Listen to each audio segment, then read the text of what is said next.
Let's talk about gay people, shall we?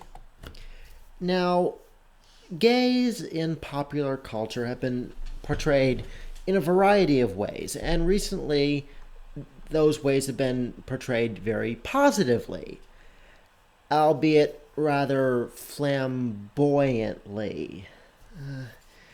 Let's take, for example, Big Gay Al from South Park. He made his debut in season one as a complete flamer, I suppose is the terms.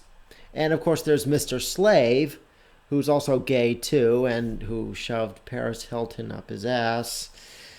Okay, point is that homosexuality has been touched upon a lot by very popular television shows over the past decade, and a lot has been said about it. And many people's views, my own included, have been influenced by the people that were around me as I grew up. And for Matt Stone and Trey Parker, they grew up in the liberalist view of the world. And so did I. I'm a Catholic and I'm a liberal. As such, I fully support gay marriage, and I believe that they have the right to get married. I don't view gay marriage as some new institution. Love is not a new institution. That's a stupid idea, and you, Antonin Scalia, are a terrible person! Terrible! Moving right along.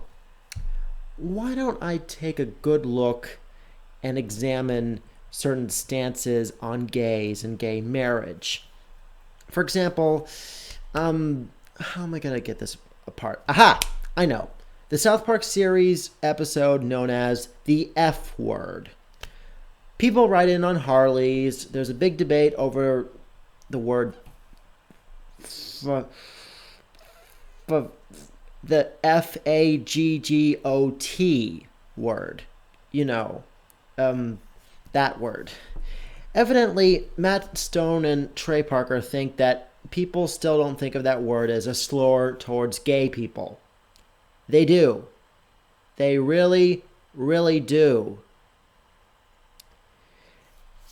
And as much as I feel that most Americans are okay with gay marriage the same way the polls show that most Catholics are okay with gay marriage, here's the thing.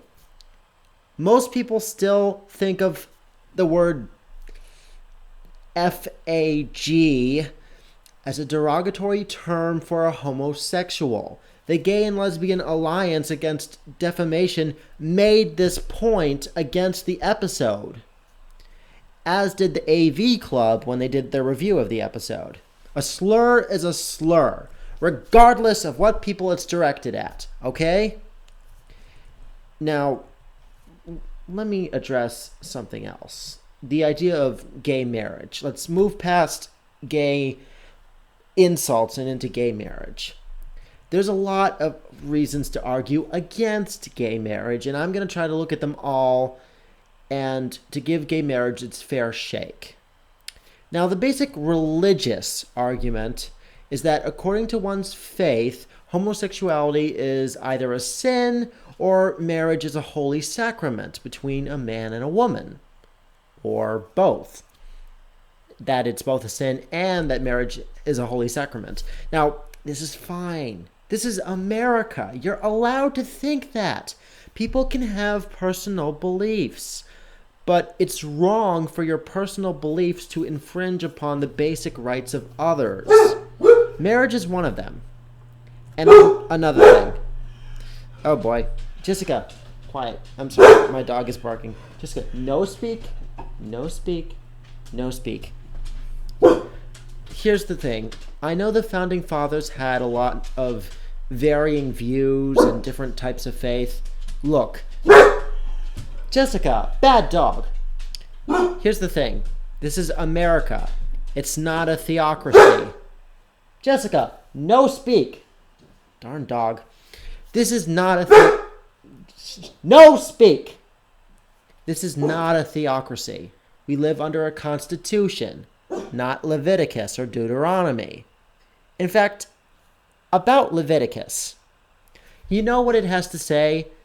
Yeah, what does it say about being gay? To lie with men is an abomination, like cursing your parents, trimming your beard, planting wheat and barley in the same furrow, eating pork, wearing polyester, and masturbation.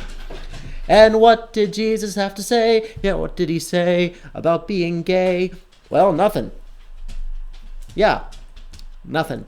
So, moving right along, because unless Jesus actually appears and creates a public access call-in show like he does on South Park, we can't really know what God thinks about homosexuality.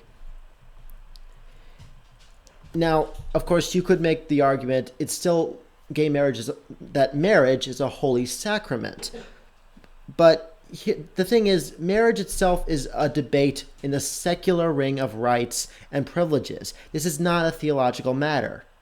This, of course, then brings up another argument used against gay marriage. It's defined as a union between a man and woman. Unless you're Arnold Schwarzenegger, who once said gay marriage fit that definition too. This, of course, is a silly argument because the last time I checked, we didn't refer to any constitutional issues or matters or rights to the bloody dictionary. When was the last time we honestly used the strict dictionary definition of something as the end-all for an ethical issue? Then again, there is that whole marriage is only for procreation argument, but this in itself presumes a moral order inherent in simple biological or natural fact. And if this moral order reduces to a theological position, then it's unacceptable for the reasons above. If it's not theological, it would still have the consequence of denying marriage to postmenopausal women, or to sterile couples, or couples who willingly choose not to have kids. In short, if I've characterized the argument correctly, the argument against gay marriage is one of simple dogma. Marriage is between a man and a woman simply because a man and a woman can get married for no other reason than them being a man and a woman. Or, gays can't get married because they're gay. Durr. But human rights are too important to be left to irrational moral sentiments or visceral reactions of others.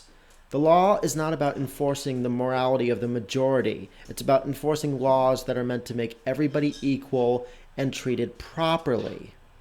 And that's another argument I hear. Marriage is a long-standing tradition. Yeah, big freaking whoop. Slavery was a long-standing tradition. Slavery was a pillar of society, Dr. Ben Carlson. And we got rid of that. Segregation was a pillar of society. We got rid of that. Jim Crow laws. We got rid of that. Just because something's been around for a long time doesn't mean it's good. The oppression of women. Been around for a long time. We got rid of that. But hey, maybe I'm still not examining it right. Maybe you're afraid that gay marriage will harm society. Maybe you're concerned that it will devalue marriage.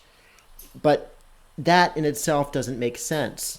Gay people want to get married because they value the institution of marriage. It's not a fad.